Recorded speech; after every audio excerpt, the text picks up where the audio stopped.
Hello and welcome to week 2 with Team 10. Today we will be discussing different measures in cultural diversity using Hofstede's model. His model contains the basics of understanding cultural differences with measures like power distance and uncertainty avoidance. We will also be discussing a key point from the Hofstede Insights website, the organizational culture model and differences organizations have with measures like management philosophies and level of control. Our final topic will be using Hofstede's model to compare and contrast the United States of America with the United Arab Emirates and their cultures. The video we watched this week was on Hofstede's model on cultural dimensions and how it affected new businesses. Some of the key takeaways I had pertain to the points of his model. The first one is power distance. Power distance is characterized by the type of relationships that employers and employees have. High power distance relationships are characterized by almost as a godlike relationship, and you must honor everything they say and do. Low power distance relationships are commonly seen in the United States, where you can be friendly and cordial and oftentimes meet with your boss outside of the workplace. The next topic is uncertainty avoidance. This is very important to countries and businesses that are looking to merge together for the first time, introduce new technology, new ideas. Uncertainty avoidance is high in countries that are less likely to adopt new technology and new culture, new ideas. Countries with low uncertainty avoidance are much more willing to jump on the new ideas, the new concept, and get behind them. Short-term versus long-term orientation is the next topic. Countries that are more short-term oriented prefer instant gratification. They want the payoff as soon as they can get it. They want to benefit from it as soon as they can. Countries like that is the United States. I believe that we have adapted into this because of technology and the instant communication and transfer of information that we have at our fingertips that technology has created, such as Amazon. We get everything we need within the next day usually. Countries with long-term organization, they focus on the benefits in the future. What's the long-term picture? They don't mind waiting for their payoffs. They don't mind waiting for the benefits. They're often more leisurely when conducting business. A lot of third world countries, such as some of the smaller villages in Africa, I've heard from people's personal experiences, they are much more leisurely in the way they live their lives and conduct business. Individualism versus collectivism. Individualism is the idea of the me first mentality. How can I benefit? It's very selfish. Humans are selfish in nature, so this is very common in the United States. I have firsthand seen it. We've all been a part of it. But collectivism is the we is greater than me. This comes from the ruling of the way the Chinese government is structured with a communist-like structure, and they believe that we are better off as a community if we all benefit than if I gain individually. The masculinity versus femininity topic is characterized by how people deal with tensions, how people handle the equality of genders and races and everything. So Denmark is a country that is not known for engaging in conflict. So they would fall into the more feminine country. Countries that have low equality in genders, they will be more likely to be more of a masculinity. And another topic that was not mentioned in the video, but I've done some research on, was indulgence versus restraint. And that just refers mostly to how people, what they indulge on and what they can restrain from. These are all important factors when constructing a new business in a new market. Hello, my name is Sean Stairs, and I will be discussing the dimensions of organizational culture. Organizational culture is defined as the way in which members of an organization relate to each other, their work, and the outside world in comparison to other organizations. It can either enable or hinder an organization's strategy. On the Hofstede's website, they go over their multi-focus model on organizational culture. This is broken up into 6 dimensions. The first dimension is organizational effectiveness. They split this into means-oriented versus goal-oriented. What this means is, in a high means-oriented culture, people perceive themselves as avoiding risk and making only a limited effort in their jobs, while each workday is pretty much the same. However, in a very goal-oriented culture, the employees are primarily out to achieve specific internal goals or results, even if these involve substantial risks. In Dimension 2, they discuss customer orientation. They split this into two, like they do all of the dimensions. And they just split this into internally driven versus externally driven. What this means is, in a very externally driven culture, the only emphasis is on meeting the customer's requirements. Results are most important, and a pragmatic rather than an ethical. In Dimension 3, level of control, they compare easygoing work discipline versus strict work discipline. This dimension refers to the amount of internal structuring, control, and discipline. A very easygoing culture reveals a fluid internal structure, a lack of predictability, and little control and discipline. Whereas a very strict work discipline reveals the reverse. People are very cost conscious, punctual, and serious.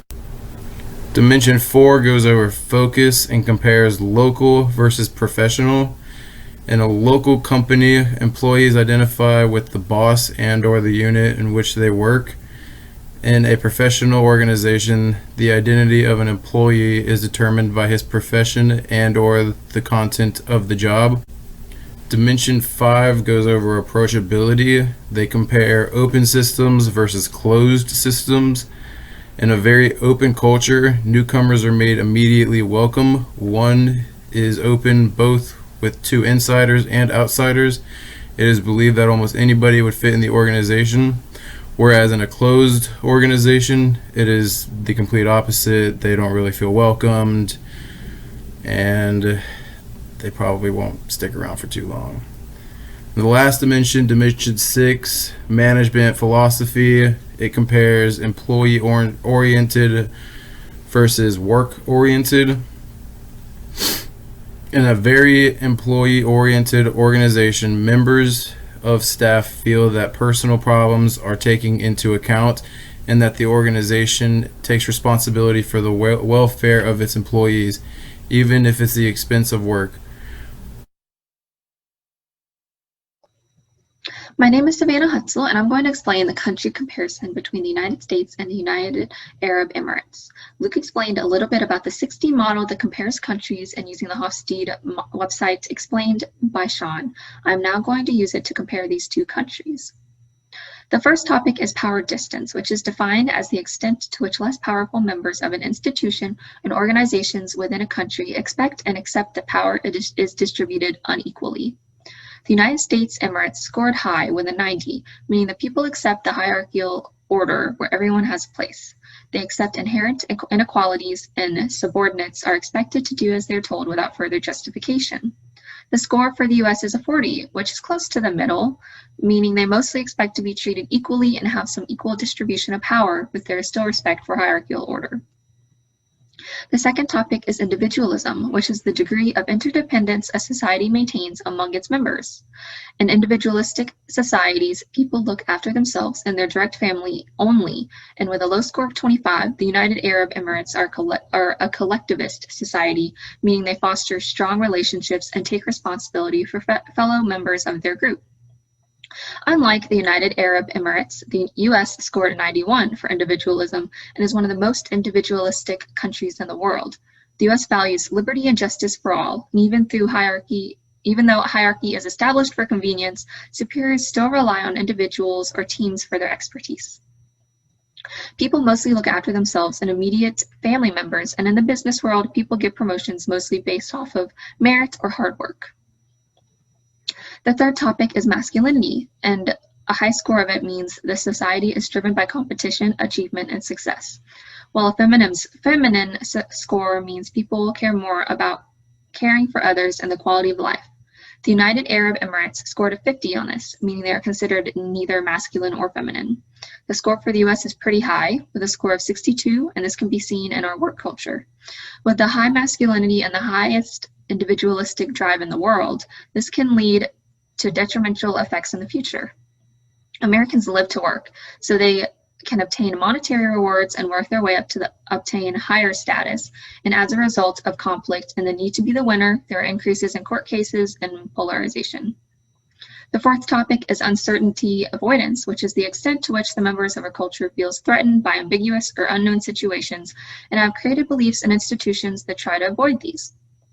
The United States Emirates scored high with an 80, meaning they have a high preference for avoiding uncertainty. They have a need for rules, believing time is money, people have an urge to be busy and work hard, innovation may be resisted, and security is an important element in individual motivation. The score for the US is low with a score of 46, which means there is acceptance for new ideas and a willingness to be innovative. There are more tolerant of ideas or opinions for anyone and values the freedom of expression.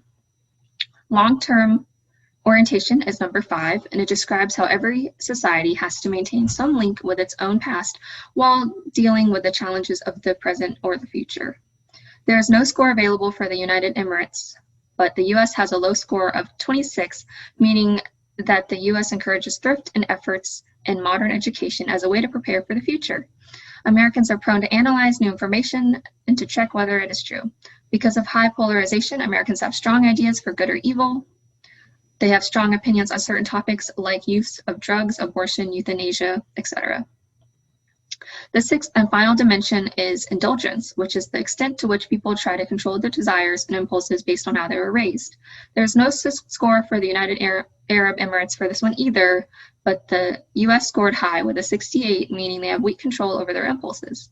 There are contradictory attitudes, such as war against drugs with very high drug addiction, or a British society with very well-known televangelists who appear to be immoral. Overall, the comparison between the US and United Arab Emirates shows that the cultures are very different, contrasting in every area compared. I think the differences in our society will prove to be interesting in our upcoming group project. Today, we heard from Luke, who talked about Hofstede's model of cultural differences. He explained what power distance was, as well as individualism versus collectivism, masculinity versus femininity, uncertainty, avoidance, time orientation, and indulgent versus restraint, all as applied to cultural differences. We also heard from Sean, who explained a key point from the Hofstede's Insight website, organizational culture. He went over the model criteria, explaining organizational effectiveness, customer orientation, level of control, focus, approachability, and management philosophy. Finally, we heard from Savannah, who used the Hofstede's Insight website to compare and contrast the USA and UAE, which is the country we're using for a group project. She explained that both countries have similar ratings for masculinity, although the USA was slightly higher. The USA was also higher in respect to individualism, but the UAE had a higher power distance ranking and more uncertainty avoidance. There was not data available for the UAE regarding time orientation or indulgence. As you can see, these aspects and comparisons are a good foundation and set up the basics of understanding. But it is important to remember that people are more than their culture and to be aware of situations you go into. Thank you very much for listening. I'm Jay. This has been Team 10, and we'll see you next week.